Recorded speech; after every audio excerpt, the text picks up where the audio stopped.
Hello，大家好啊！琴日咧就有兩場 play-in 嘅賽事啦，都好想咧講一講我對呢兩場 play-in 賽事嘅睇法啊。Before 聽日嗰兩場啦，因為咧琴日嗰兩場可以話咧，即係睇咁耐波咧，都好少睇到咁激烈啊！呢兩場波佢直落睇咧，講真，其實真係完全唔會眼瞓啊！兩場波都非常之接近啊！我諗我先講第一場波先啦，第一場波就係熱火對住黃蜂啊！我諗呢場波有好多爭議點啦，咁係咪勝之不武咧？就唔夠膽講啦。因為其實老實講呢場波，如果你話真正打出嚟嘅表現咧，我覺得咧熱火係更勝一籌啊。睇翻啲 stat 咧，你會睇到我精華就未必喺度放啦，因為我諗大家都有機會睇到精華啦。咁你睇佢哋成場波熱火咧，其實命中率係唔差嘅，47.6%。兩分波啦，三分波嚟講39%。咁如果你相對 compare with 呢個黃蜂得44.2同埋32嘅啫，表現其實係麻麻嘅。佢哋嘅主力球員啊 Columpo 咧其實一個三分入唔到啊，係今季第四次嘅，梗係即係之前打咗81場常規賽咧，有78場都入過三分波，今場邊係完全唔掂，正負值講緊-20分啊。相反咧，熱火方面咧，其實個個球員咧，我諗都係將士用命㗎啦。因為我諗最爭議點咧就係講緊咧，嗱 LaMelo Ball 數跌咗啊，我哋嘅83分先生啊，阿 Ben 啊，你話佢係咪 intentionally 咧？我就嗱可以睇呢個可以睇一睇片嘅，我睇過好多次啊。咁可能大家咧都可能仔細睇下個片啦。咁我放大少少應該都睇到嘅。好。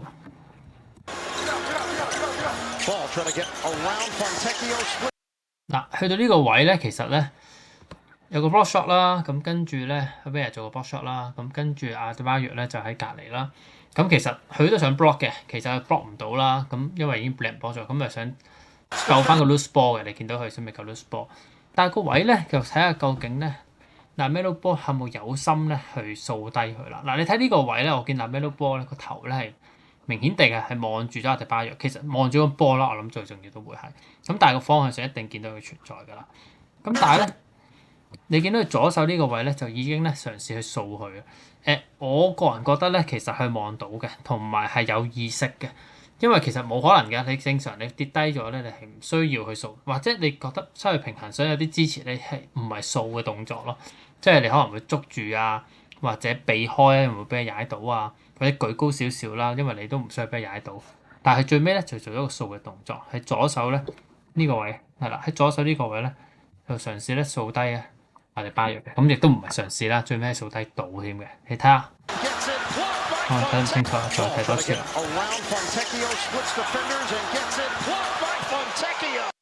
同埋掃完之後咧，佢係望到嘅，係望到佢跌親嘅。佢話繼續翻呢個攻勢啦，咁呢個攻勢熱火入咗波啦，跟住黃蜂LaMelo Ball都入咗波嘅。咁賽後講咩咧？咁賽後都有佢自己都有講嘅，佢自己都有講究竟咧，佢對於咧呢一個數咧有咩睇法嘅。好快聽一聽咯。Oh yeah, I apologize on that one. I mean, I got hit in the head, didn't really know where I was, but I'm gonna check on him and see. 嗱，好簡單咁講咧，就係佢 apologize 啦。但係第二咧就話佢覺得咧，佢都唔知發生咩事。但係我覺得咧就未必係嘅。咁文字上咧，你會見到啦，係啦，文字上你都會見到咧，佢都有講話佢係呢度應該都有講，有冇咧？喺呢度冇講嘅。係啦，咁 anyway 啦，咁就係簡單講咧，就係佢自己咧都對唔住，同埋咧都覺得咧係佢自己冇心嘅，係啦。咁但係咧咁樣傷 lower back 之後咧，其實阿 Ben 咧就應該會傷幾個月嘅。賽後報告話，咁嗰場賽事當然出唔到啦。但係冇咗佢咧，其實其他球員嘅表現咧，哇，我覺得真係唔同晒。其實係打得好好啊。Tyler Herro 啦，場場波其實控制住啦，幫住做住大佬角色啦。咁 Ben 佢確實都係大佬嚟嘅。咁另外咧。Mitchell 呢場賽事做咗好多產膽嘅工作啦，防守更加係非常之用力啦。跟住 Wiggins 啊，今場賽事一個季後賽唔知點解翻生，場場波你見到咧efficiency勁高嘅。咁啊，全場賽事minutes 都大啦。咁其實佢都受到波啦。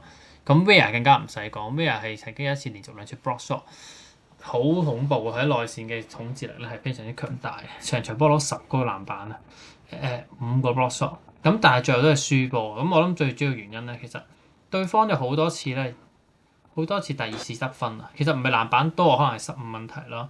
同埋咧，其實對方咧其實有好多咧嘅鏟籃咧，其實咧係見到咧係比較吃力，其實冇咗阿 Ben 啦，阿 Ben 始終係曾經都攞過最佳防守球員啦，但係 Weir 喺度係難搞嘅。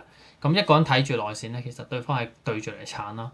咁另外咧，對方有咩功臣咧，我都想講嘅。咁第一個功臣咧，我會講 LaMelo Ball 啦，絕對係啦。咁先唔講佢掃低咗球員啦。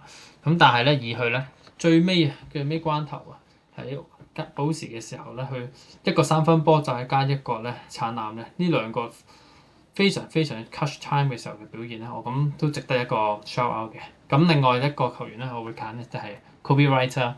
咁 Kobe White 絕對唔使講啦，佢喺諗啊 Q4 真係最後一個 quarter 咧爭三分嘅時候，摔咗個三分，非常之難嘅一個，即係可以話轉身射個三分波啊！我諗佢呢球波咧都應該都會之後睇翻咧都會係一啲好神奇嘅 moment 嚟㗎啦。咁而 Kobe White 咧成場賽事佢 efficiency 都係非常之高嘅，講緊咧係62.5% 嘅三分命中率，射8球中5球啊！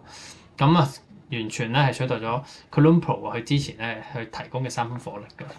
咁而 Kobe White 其實我一路以嚟都覺得係勁嘅，始終你睇佢咧帶領住黃蜂咧，其實佢俾黃蜂嘅 contribution 係好高嘅。如果你仔細睇佢啲 stat 咧，咁佢今年咧佢喺黃蜂嘅分鐘上係唔算多嘅。佢分鐘咧，如果睇翻佢呢一個啦，呢度係啱啱呢一把啱。呢個 total 嚟㗎嘛？ total 嚟嘅，佢有個 per 啊，呢度19分鐘嘅啫，係啦，打黃蜂咁咧喺芝加哥29分鐘啦，佢搭住啊 Josh Giddey 去打啦。咁但係呢度咧就打 second team 啦，佢一場正選都未打過啦。但係佢嘅三分波係39%，兩分波46.1%，都係比芝加哥好好多。咁得分都係低啲啦，因為佢出手冇咁高啦。咁但係咧有一個 stat 咧亦都係好驚人嘅。呢個都係成日中意睇嘅，就係對球隊嘅正負值啊。On court 即係講緊11.6啊，即係有喺度咧係贏對方多11.6分。對於一個咧只係打得分 minutes 唔多嘅球員嚟講咧，佢做呢個 stat 係非常之驚人嘅。咁而佢唔喺度嘅時候係爭7.7分啊，即係講緊都係正數嚟嘅，冇喺度。因為咧其實有佢喺度之後咧，即係2月份開始 All Star 之後咧，黃蜂咧係21勝5負。咁講緊個得勝率非常之高，所以其實咧成隊波都 on fire 啊！所以對住熱火咧贏都係合理嘅，但係冇咗阿迪巴約嘅睇法情況下啫。咁但係如果有佢係咪真係贏到咧？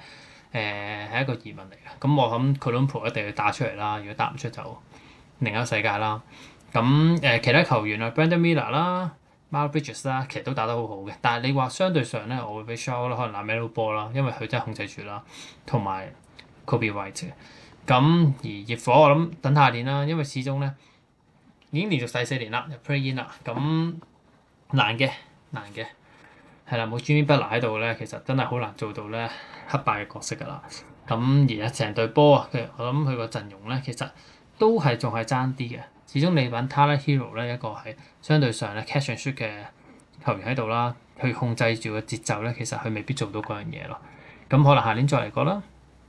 好，大致上咧關於呢場波咁上下啦。咁你話展望啊黃蜂咧去到要對住76人啦，又或者係 Magic 嘅勝方咧，有冇可能咧？我覺得咧就難嘅，因為始終呢隊波咧對住熱火咧，對方打少個咧都唔係話贏得好輕鬆咧。我諗對76人啦，始終76人實力喺度嘅，Embiid 喺度，咁 Messi 喺度，咁 Paul George 喺季後賽翻嚟㗎啦，應該都咁我諗難打。Magic 嘅更加係齊章啦，其實 Magic 上年嘅戰績大家都知啦，絕對唔係跌咗落 Play-in 球隊嚟嘅，咁所以我覺得咧都應該係難嘅。跟住講埋下一場賽事啊，就係拓荒者對住太陽嘅賽事啊。呢個係7-8之爭嚟嘅，贏咗就直接咧就可以對馬刺，輸咗咧就仲有一場。如果都贏咗嘅，如果輸咗嘅話，贏翻咧都可以對翻住咧隊艇，咁就未至於咧係出局。咁第場賽事嘅最尾咧，拓荒者以4分之差114-110贏咗太陽嘅。其實好多球評家賽前都有講呢場波咧，其實感覺上咧拓荒者雖然係爆種子啦，但係稍為上咧係比較佔優嘅。咁我諗其中一個最主要原因咧，就算我咧我都會睇到拓荒者多啲咧，就係、拓荒者個勢啊係好明顯好啲。佢哋贏咗咧 Clipper 咧成功咧由第9跳到第8之後咧，最贏埋最尾一場應該對住帝王好似係贏埋咧就保住第8，令到佢咧可以咧至少啊輸咗第一場 Play In 啊都仲有機會打季後賽。而另一樣嘢咧，我覺得係比較上佔優咧，係喺佢哋個身高優勢上啦。太陽咧係打一個咧好多嘅後衞嘅一個嘅格局啊。Jalen Green 之前咧受傷就可能咧係 Ryan Dunn 啦，後面出場啦，Ryan Dunn 出場啦，但係咧 Jalen Green 咧出咗之後咧，其實 Ryan Dunn 咧就冇出場啦，咁咧變咗打得壞，相對矮啊。Devin Booker 係一個好嘅防守球員嚟嘅，但係咧係好似咧如果要佢好似打4號5號位嘅時候啲高佬係真係好辛苦，即係佢做過。Jalen Green 就更加唔使講啦，係一個矮仔啦，都唔係矮仔6尺2寸嘅，咁但係防守能力比較弱啦。Griffin 咧係好嘅防守者，但係6尺3寸嘅啫。Dillon Brooks 俾佢打4號位，Mark Williams 都唔係一個好好嘅防守球員啦。對於我嚟講係比一個可能係一個綠葉啲嘅薄腳啲嘅球員嚟嘅啫。咁所以咧，如果你就算咧睇翻咧佢常規賽 statistic 咧，都會見到咧，其實咧佢哋最大嘅差距咧係喺內線度。排翻個 ranking 咧，見到咧喺籃板方面啦，見到拓荒者講緊全聯盟第6嘅，太陽咧就跌到得20嘅啫，相差咗3個籃板咁多。而講 block shot 啦，又係講防守嘅表現啦。拓荒者又係第6啦，講緊每場5.5個啦。太陽咧應該係好差下，我記得係啦，太陽係25，平均得4.2個。我諗呢兩個 stat 咧都顯示到佢內線啊，真係比較弱啊，亦都令到咧。喺拓荒者嚟講咧，完全唔驚打內線嘅，可能鏟底啊樣樣都可以做到。而家今場賽事佢贏波嘅關鍵咧，絕對係 Adidra 啦，Adidra 呢個今屆有機會攞Most Improved Player 嘅球員啊，全場41分啊！喺 NBA Play-In 嚟講咧，我諗佢係第5個係攞到超過40分嘅球員啊，係好難嘅。講真，因為 Play-In 咁大壓力啦，防守專注度咁高啦，嘅賽事啊，你攞40分，而 efficiency 係完全唔差嘅。講要佢做嘅工作咧，亦都係唔容易添㗎。你 Scoot Henderson 攞嚟 hold 波亦都唔得啦。Jrue Holiday 可能真係好搏腳，未必有創造力啦。而 Ariza 係講緊係要做埋呢個嘅組織進攻，全場12個助攻，係非常之恐怖。而當然啦，最強勁咧係講緊咧佢最尾嗰2球嘅入波啦。我諗呢兩個 highlight 係好值得睇嘅，都可能講一講下咧呢2個入波咧係點樣做出嚟啦？點解會睇到佢咧係一個好有天分嘅一個嘅進攻球員啊！咁我哋睇翻呢段片啦，其實2個進攻都好類似嘅。我先睇第一個啦。嗱，其實你睇到呢一個最翻40秒啦，當時係落緊1分嘅，太陽108啦，拓荒者07。好明顯㗎啦，一定係打佢㗎啦 ，one on one 嘅啫，其他強都散開嘅。主要原因係咩？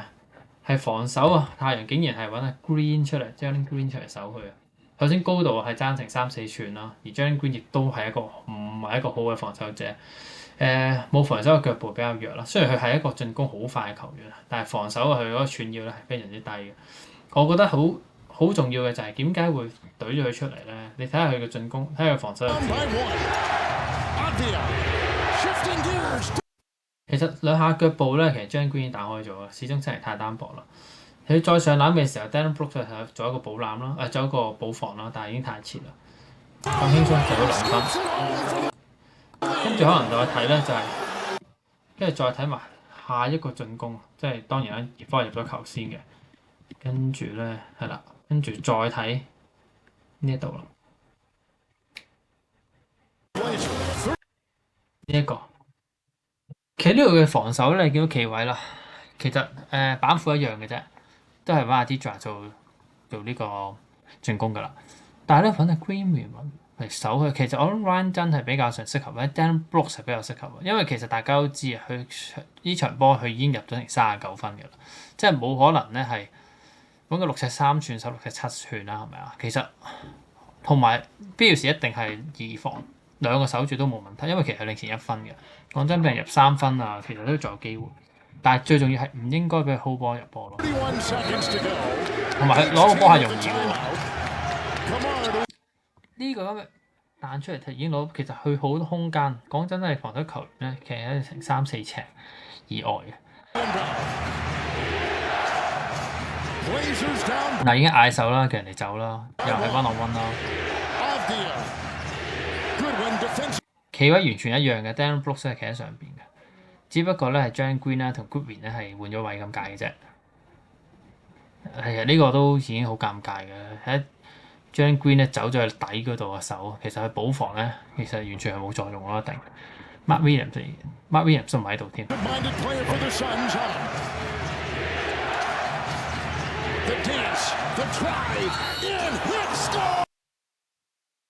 其實最尾咧，佢上籃嘅時候，成3個球圍住，其實都冇乜可能，都搞佢唔掂啊！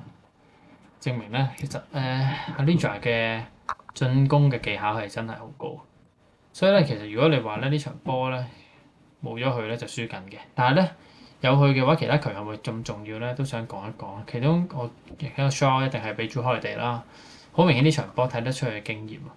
成場波咧控制住佢節奏啦，就算咧 Aldridge 唔喺度嘅時候咧。佢其實都 hold 到個波啦，同埋組織到啦，同埋佢成場波貢獻咗21分都係絕對唔低嘅。相反太陽咧，我會覺得太陽咧其實火力係夠嘅。其實 Devin Booker 同 Jalen Green 都係一個好好嘅進攻手嚟嘅，但係防守其實真係太矮啦。同埋 Jalen Green 咧，其實我諗佢嘅 efficiency 都雖然有35分啦，但係其實我覺得 efficiency 其實係唔高嘅。其實我自己咧之前有睇火箭，亦都少中意火箭啦。咁火箭咧，其實喺 Jalen Green 嘅時候咧，其實佢有少少咧 limit 咗咧其他球員嘅發揮嘅，因為首先啦，佢 shooting 咧係每場波係出好多啦，亦都係唔係一啲好有信心嘅出手機會咧，佢都會願意去做啊！呢場波都見到啦，成場波出咗29球啊，但係你講緊其他球員咧，其實 shoot 得係比較少嘅，就算連 Devin Booker 咧都係17球嘅啫。咁而 Jalen Green 咧，其實有啲 stat 咧都係比較上咧睇得出咧，佢其實唔係一個好有 contribution 嘅啫，對於個球隊上邊可以睇佢咧，其實一個中意睇嘅就係 on-off court 嘅表現啦。我呢度放翻啦 Jalen Green 係啦，其實 Jalen Green 咧，其實佢咧 on-off court 即係出奇地係都唔係出奇地嘅，我不嬲知係差噶啦。play by play 啊，on court 係0.3嘅，其實都係正數嚟嘅。但係講緊係非常之低嘅正數嚟。講緊今年咧，其實太陽咧係講緊，我諗平均都係正4、正5啦。而上年嘅火箭係聯盟第2嘅喎，佢都係得正2嘅啫。但係冇咗佢咧，其實係爭好遠，係一個負數，即係代表咧冇佢咧，其實個分數仲高。上年冇佢咧係正9.1啦，即係即係負7.1啦，即係正5.1啦。而今年冇佢咧係正2嘅。即係講緊咧，其實佢係咧一個負累嚟嘅。而再睇下啲基本啲 stat 啦，其實我覺得佢呢度啦 shooting 啦，2分波講42% 嘅，3分波31% 啫。今年呢兩個數據都比上年更加差。但係出奇地你見到咧，今年嘅上場時間係比上年少好多，少7分鐘。但係講緊佢要做嗰個嘅嘢咧，竟然係要射16球波，比上年只有1.5球波嘅啫。我覺得有啲奇怪，我諗可能要諗下究竟點樣去排佢啦，點樣去用佢啦。即係你要用佢咧，係用佢一個真係 shooter 嘅話咧，你 efficiency 要翻咁上下啦。即係講緊呢一個嘅命中率咧，我覺得係唔合格嘅。相反地，如果你睇 Devin Booker 咧，講緊佢長期有成4成5、4成6嘅命中率咧，其實我覺得佢咧絕對係一個應該揾佢做一個 shooter 咯。但係咧，其實今場賽事係少用佢咯。咁可能今場老實講啦，Jalen Green 係打得唔算差啦，但係就我覺得係未必幫到手咯。咁另一個咧，我想講嘅講翻阿 Aldridge 啦，Aldridge 我都覺得有一樣嘢係值得要講啦。點解我都覺得佢咧係應該要攞呢個 Most Improved Player，就係咧今年咧佢一個數據咧，我覺得係非常之犀利嘅。分數唔使講啦，進攻嘅能力啱啱見到技巧非常之高啦。上陣多3分鐘，但係咧佢射波咧，你見到咧射多剩4-5個，而 finish 係差少少嘅，47% 跌咗46%咋，3分波都係差嘅。但係有一個數據咧就係個助攻啊，長期咧都係講2個3個，今年一跳跳6.7個，6.7個其實講緊你每場波都3個差唔多，其實係一個好難嘅數字嘅。即係我諗有少少係都被逼佢出嚟嘅，講真。因為今年咧其實冇乜人去做到波啦，啲佢訓練出嚟嘅 Sharp 啦，甚至係 Scoot Henderson 其實都唔係做得好好啊，變咗咧佢做多啲責任咯。但係相反地，原來做得唔差咯，所以我覺得咧今年咧 Most Improved Player 咧，我覺得俾佢咧都係實至名歸嘅。都多謝大家聽咗咁耐啦，講咗20分鐘啊！好，咁嚟緊咧，我都會繼續咧去講一講每一場賽事啦、季後賽賽事啦，究竟賽前啊嘅預測可能試下講下啦，同埋呢啲 review 咧當然會繼續去講啦。仲有啊，之前啊爭大家嘅想講一講關於咧常規賽嘅，除咗最有價值球員 MVP 之外，其他獎項嘅預測係點咧，我都會 cover 埋嘅。